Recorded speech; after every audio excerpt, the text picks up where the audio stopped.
D, wait for it, delightful. Check out the name tag. You're in my world now, Grandma.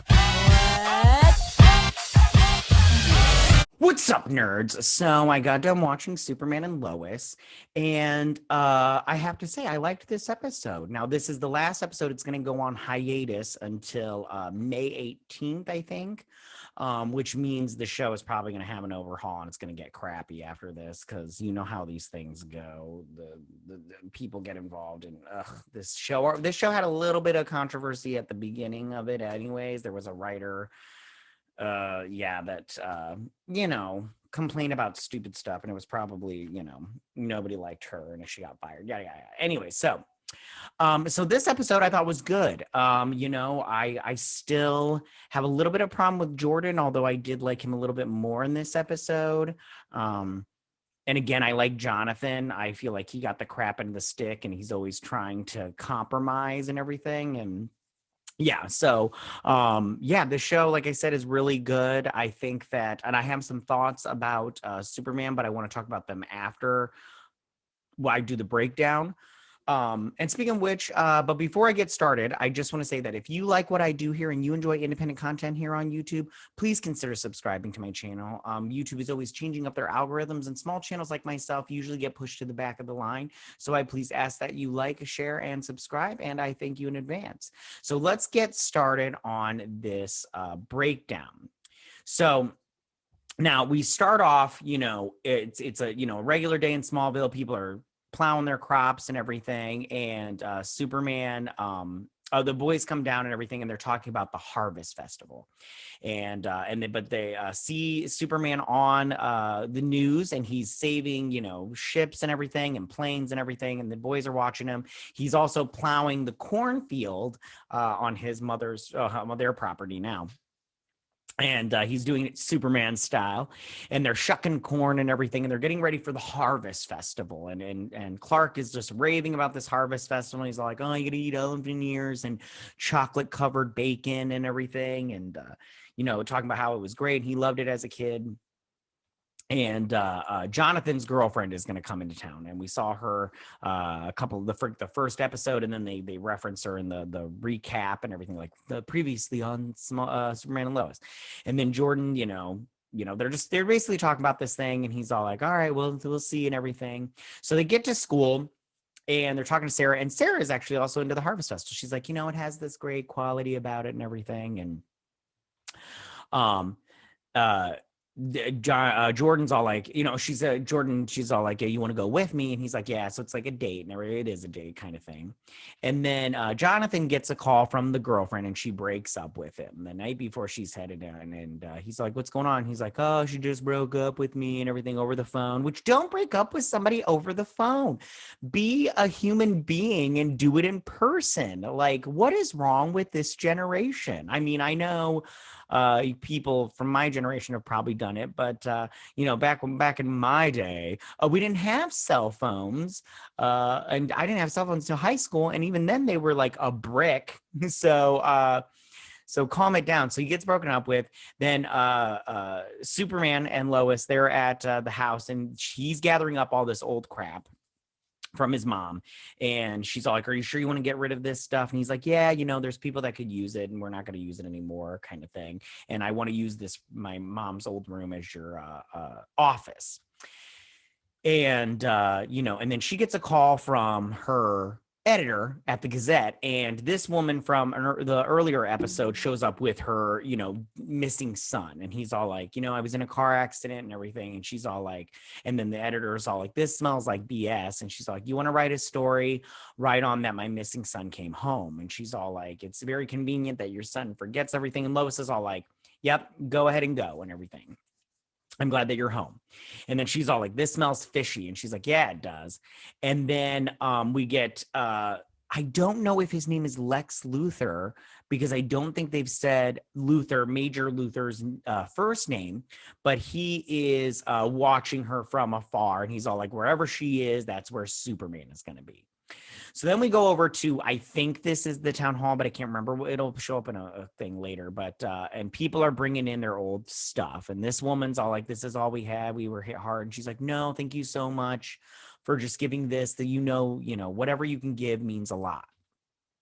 So then these two show up and they have a lot of men's clothing. Let me fix this. Hold on. Sorry, I'm going to close these blinds because my face, now it's this side that's super lit. It doesn't matter. I don't have time to fix it. Anyways, so they show up and she's like, this is great. And she's like, oh, you're home now. And he's like, yeah. So then he starts to get like headaches or whatever. So he calls somebody, and we'll find out later who it is. And he's like, I don't feel so good and everything. And his eyes go red and he blasts the ceiling and sets the place on fire. So then back at the Kent farm, Clark sees this old box. And he's taken back to a time when it was him and his mom, and he's shopping for the shirt. And he's like, what do you think? And she's all like, Lana's going to be at the festival. He's like, you're right. I should just stick to flannel or whatever he says. And then he stops these guys from stealing TVs and everything. Look how huge that TV is. Like, they're back in my day, we didn't have flat screens. And if they were flat screens, they still had that big backing and everything. I still have one of those TVs anyways.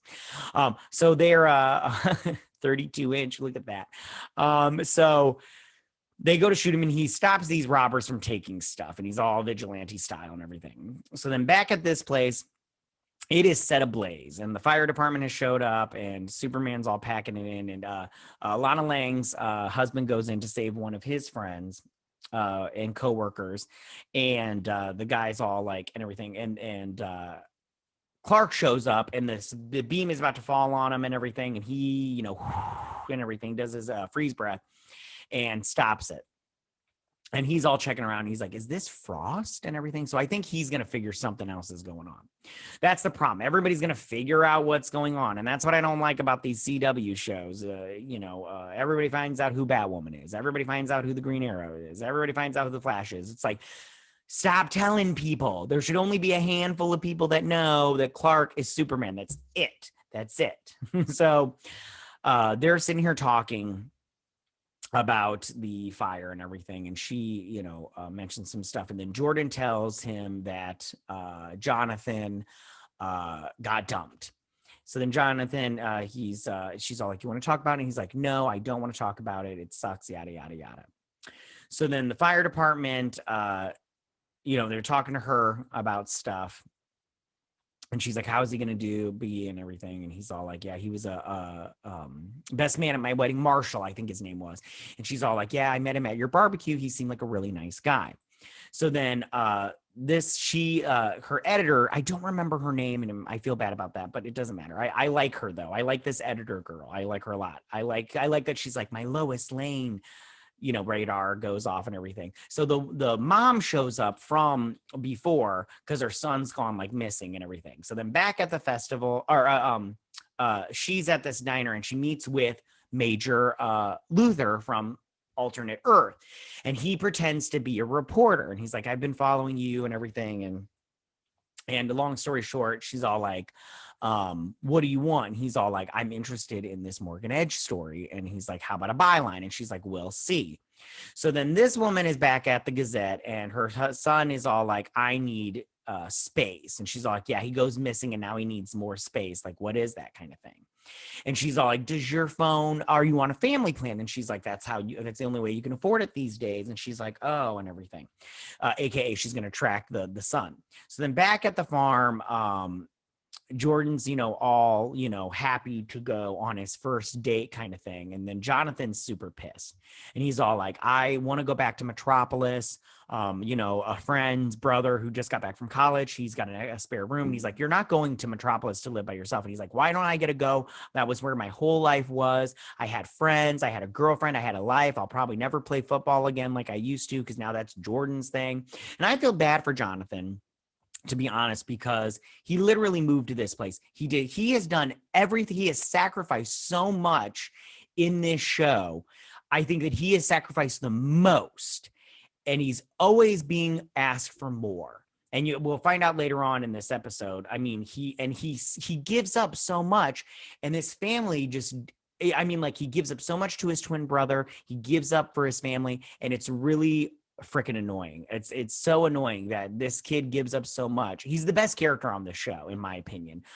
He's so self-sacrificing all the time. Like, he gives up so much, and they ask so much more of him. It's ridiculous. So he tells him no. So he's like, fine, let's just go to the Harvest Festival and everything. And I'm all like, something's going down. So then it flashes back to when Clark asked Mama Kent, hey, I want to go. And he says this line in here. He's like, yeah, both my fathers knew that I was meant for more. And it wasn't to be Martha Kent's son. I was like, that's a piece of shit line to say. All right. You were a dick as a kid and everything. Cause I was like, you don't say that to your mother, especially your adopted mother who took you in, who could have just left you by the side of the road or in a cornfield, whatever it was. So then he's having flashbacks and he's feeling bad. So then back at Alana's house, her husband shows up and he's like, I was at the hospital. Marshall's got lung damage. I don't think he's going to be able to come back to the fire station. She's like, oh, I'm so sorry. Have you been drinking? He's like, yeah, I had one. And she's like, it smells like you had more than one, which he has, obviously. He's like, let me get some food and take a rest, and then I'll come to the festival with you. And she's like, no, I'm not waiting for you. I'm going now. And Sarah's all like, take Sophie, the younger sister. I'll stay with Dad and we'll show up later. So then I'm back at the Harvest Festival. The two brothers are the Kent boys. They're having everything. And Jonathan's going to get drunk. He's going to get fucked up and everything because he is upset about getting dumped, which I totally get it. Who hasn't been there before? It sucks. When your heart gets broken, you try to numb the pain and everything. So Jordan's all like, fine, do whatever you're going to want, do whatever you want and everything. And he's totally unsympathetic to his brother, which really annoys me again about Jordan. Jordan is a selfish person and Jonathan is obviously a selfless person. And that's why it really annoys me about it. So he's back at the Lang house. Sarah is dealing with her dad. And he's like, remember with that song I used to, chickadee-da, ba-da-da-doo, and everything. And she's like, just stop. She's like, that was a long time ago. You're drunk. I'm not going to deal with this. And so she leaves. And then, Gazette editor, she follows the guy, I can't remember his name, and he is with Morgan Edge's assistant. They're all, sucking face, and she's all like, come with me this way. He's like, how do you know it's going to work this time? And she's like, just come with me. So then back at the Kent farm, he's remembering his mom comes in and she gives him that box that we saw earlier. And it's got that crystal that we saw in the first or second episode when they take him to takes Jordan to the Fortress of Solitude. Thank you. Why am I thanking myself? Anyways, so she's like, listen, we found this on the day that you arrived to us. You can go. I'm gonna let you go and figure out who you are. So back at the festival, this guy is all like, yeah, we lost. And she's like, I don't know how we're going to get it back, but we will get all the donations. I don't know what they were doing with the donations. Like, were they auctioning those off, giving those to poor family? I don't know what they were doing. It doesn't matter. Anyways, Sarah shows up and she's like, don't eat the bacon. Let me buy you an elephant ear. Now, personally, I don't like bacon. I don't like pork. It just doesn't, I just don't like pork. But chocolate covered anything is usually delicious. I didn't think chocolate covered jalapenos would be that good, but it is actually so freaking delicious. It's ridiculous. But she's like, let me buy you an elephant ear. And I would be like, yes, please. I love elephant ears. Anyways. So then back at Crazy Lady's thing, which I have a suspicion that she's a Kryptonian. But anyway, so she puts him in this machine and starts it up. And then we go back to these two, and these two are talking and everything. And they're having like, lovey-dovey kind of thing. It's what's going on between them is actually pretty cute. I actually do like it. I'm all like, every time they show up and they're having their little combos, I was like, oh, look at them, young love. I'm like, oh, that's so cute. And then drunk brother shows up and she gets all pissed off because her dad's a drunk and she's all like, you don't even know and everything. I'm turning this back on because it looks dark and everything. It's too light. I should have turned on some more lights. Anyway, it doesn't matter. So he's like, yeah, you're right. I'm sorry and everything. And so there we go. That looks pretty decent. Anyway, so he's like, I'm sorry. You're right and everything. I shouldn't be drunk or whatnot. She's like, no, I'm just going to go. And then Jordan's kind of annoyed with him and everything. So then he's like, let's go get you a bottle of water because he's like, I understand you got dumped and everything. Come on, let's go do this and everything. So get a bottle of water. But then, of course, Superman can smell the alcohol from a million miles away because he's Superman. He has super smell and everything. And she's like, he's drinking and everything. And so she's all like, you have been drinking. And he's like, what? No, I haven't. She's like, I can smell it. Your dad can smell it. Everybody can smell it. She's like, go home kind of thing. So then she gets a call from editor and she's like, I followed him and everything. So then Superman flies down, he lands. I love the landing and everything. I love the superhero landing and everything. It's just great. So then he shows up and and then he sees that little pod or whatever. And I think the pod was maybe a Kryptonian baby of some sort. That's why I kind of think that the one assistant lady is actually a Kryptonian. Don't quote me on that because I don't know, but something's going on with that little egg pod that was in the last episode that Morgan Edge found at the very beginning in Slovakia, I think it was. Don't quote me on that. I don't remember what country it was. Anyways. And then Luthor, he's located Superman. So then the one guy and Superman are flying through the air and everything. And he's all like, you're not alone now, Kal-El and everything. And so he's chasing him in his little, I love how the computer is, he's like, put it on autopilot. I'm like, the RV has autopilot? What? Like, is that a new thing that I don't like RVs, but I'm like, is that a new thing in RVs? Is they have autopilot? What's going on? I'm like, this is future tech from his little world and everything. So then he fires this missile. It shoots up into the air and both Superman and the guy, they fall to the earth and he's all like, no, wait, I can help you. And he's like, I'm already dead. And he bursts into flames and everything. And I'm all like, what's going on there? Like, and later on, she's all like, he sacrificed himself. And I was like, I don't think that's what happened. So then Luthor shows up and they're both gone. So then back at the Kent farm, they're talking to Jonathan and they're like, listen, we understand what's going on. You moved here. It sucks kind of thing. But how about this? Give it a little bit more time. If it doesn't work out, then then we'll let you go to Metropolis on your own. And he's all like, all right, fine. See, and this is another thing. He is compromising all the time. Jonathan Kent in this show is compromising. He's sacrificing. He's compromising. He's the one suffering. And everybody's all like, just meet me halfway. And it's like, this guy has already met you halfway more than once. He's met you every single time. He has given up his life. He has sacrificed. And you guys just keep taking him. This family is selfish to this one kid. So then moving on. So he agrees to that, and because Jonathan's all like, I left my mom at a time when I was your age, and I regret it 100%. I didn't get that time back, and she didn't have that much time, but she sacrificed it for me. Martha Kent was a good woman, and we'll find out how. So then these two are talking, and she's all like, that guy sacrificed himself, and he's all like, I don't think he sacrificed himself. And I think it's kind of like, and I hate to compare, but how Marvel did in Iron Man 3 with that Invictus program. I don't quote me on the name of it. I can't remember because it's been like a million years. But when they would overheat or whatever, they would get overcharged or whatnot, and they would just burst, explode. But in this case, they just turned to ash. So the next day, Lana, they bring some donations over to Lana, and she's like, thank you so much. Morgan Edge actually donated everything that we had lost. And I'm like, well, I don't know what he donated. And then she's like, I got something to show you. And she's like, and this part was really touching, and she's all like, Martha Kent was a staple, like a cornerstone of this community. And she's all like, she would always be sitting on this bench. And if you were sitting there with you, she'd have a conversation with you. She was a good person.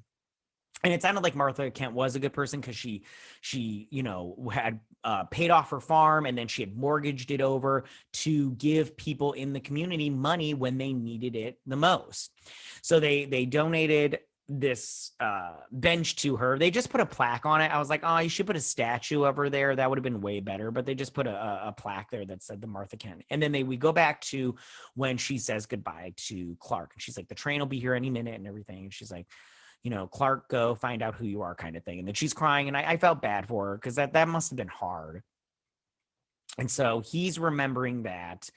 And then we see Luthor watching them because they're all getting cuddly and everything. And then he gets back on the thing, and he's all like, she's like, you found this Earth's Lois Lane. He's like, yeah.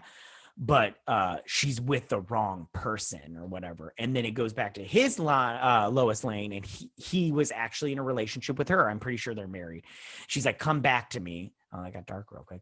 And they kiss and everything. They're all sucky face. And I'm like, ooh, that's interesting. I wonder if she died on his Earth or whatnot. What happened on his Earth with Lois Lane? And he smashes this little orb, and I'm all like, because he gets mad. I'm all like, don't you need that little orb for her RV autopilot? So then back at the Lang's house, Sarah and him are talking, and they're, they're not boyfriend and girlfriend. And me personally, I'm just like, oh, just go for it. I mean, you two are practically dating, so just do it. And then, they're feeling good about themselves. And then, so he's walking home and he gets tackled to the ground by that Asian kid from not last episode, but the episode before. Don't quote me on that either. I may have been last episode. And he's all like, what did you do to me? He's like, wait, and everything. And he's just punching him, and he punches him out and everything. And then the episode ends. Now, I have to say, this episode was very good, in my opinion. It wasn't the best episode, but it wasn't the worst episode. But I did like it. I don't like, again, what they're doing to Jonathan Kent on the daily, on the episode. Every episode, it's like Jonathan Kent is being crapped on. But I do like this show a lot. Now, I want to talk about Superman real quick, because I think a lot of the times what recent films and TV shows is getting wrong with Superman is they want to focus on Krypton and his Kryptonian heritage and his Kryptonian origins. And this is the thing. You can't be focusing on that. You have to focus on his time in Smallville. And that's what I like about this show, because they're showing that. Because what makes Superman Superman is not what comes from Krypton, because Krypton didn't make him the man that he is. What made him the man that he is and the superhero that he is Martha and Jonathan Kent. His time in Smallville, his growing up there. This is a case of nurture over nature. And, and that's proven from the Lex Luthor, the Luthor from Another Earth, is because that Superman went bad. This Superman is a good guy, and he's a good person because he was raised by good people. And I think that is, who Superman is. I think that a lot of filmmakers and a lot of TV shows want to focus on Krypton, because that's what the Donner Superman did back when Marlon Brando was Kal-El, because he was just off of The Godfather, so he wanted a bigger role in Superman, and I get that. But at the same time, they focused very heavily on Krypton in that movie. And I think that when it comes to Superman now, yeah, you can focus on that stuff a little bit, but that's not who made Kal-El Superman Superman. It's the Kents. Their, hometown, middle America, grassroots morality. That's what made Superman Superman. And I think that that's what this show is focusing on. And I think that as Superman, as a character, that's what you need to focus on, because like I said, it's nature over it's nurture over nature. And I think that this show is doing it right. I think that I think that this Lex Luthor, Major Luthor, I am very interested in his story. People want to talk about people of color in TV shows. Even though he's the villain, I don't really see him as a villain, in my personal opinion. And from this episode, it's very obvious that he's not. I don't think he's a villain in the sense that he wants to kill Superman because he wants to take over the world. He wants to stop Superman from becoming the Superman of his Earth. Therefore, I don't think he's a villain, but if he wants to kill Superman, then he is kind of a villain. But I'm interested in this character, and it's a person of color. The editor of the Gazette, she's a person of color. I'm interested in her. I loved her this episode, and I happen to like her in every episode. She's very fun. So, and also with the Langs, Lana and her family, I'm interested in Sarah because I like her and Jordan's relationship. The husband's kind of a douche, but I do like Lana. She's very cool. So I really like this episode. I really thought that it was good. I can't wait for them to come back from hiatus. I hope they don't change the direction of the show and where it's going and how it's been so far. I really like it a lot. Tell me, what did you guys think about this episode? Did you like this episode? Are you like me and you think Jonathan is getting crapped on back and forth 24/7 and he's getting nothing back from these people? Or do you disagree with me and you think that he deserves everything he gets or whatnot? Go ahead and leave all your comments in that section down below. If you like this video, go and hit that like button. I won't mind. If you're new to my channel, please hit that subscribe button. I'd greatly appreciate it. I will see you guys on the next Superman and Lois review. You guys have a good day. Bye.